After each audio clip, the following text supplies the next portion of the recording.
Vàនេះគឺជាការលេងក្នុងទឹកដូងដែលខ្ញុំបានទៅជីកនៅដីរបស់ខ្ញុំបាន19ចង្រិតដូង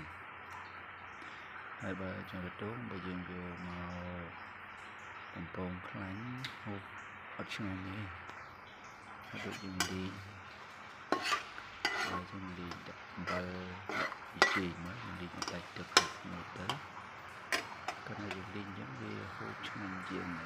មកពោហើយចង្រិតដែលយើងជីកបានស្រស់ហើយដែលយើងជីកខ្លួនឯងយើងមិនបានទៅទិញនៅកន្លែងគេលក់ទេព្រោះគេលក់វាថ្លៃដែរហើយថ្លៃទូទៅរបស់ខ្ញុំយើងដែរ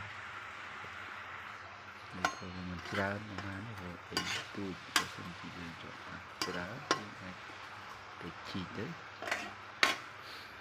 ហើយខ្ញុំមិនដឹងយកមកធ្វើអីមានតែលីងហើយ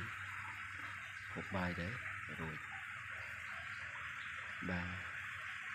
សូមអរគុណសម្រាប់ការទស្សនានិងជួយ Subscribe ផងបាទអរគុណ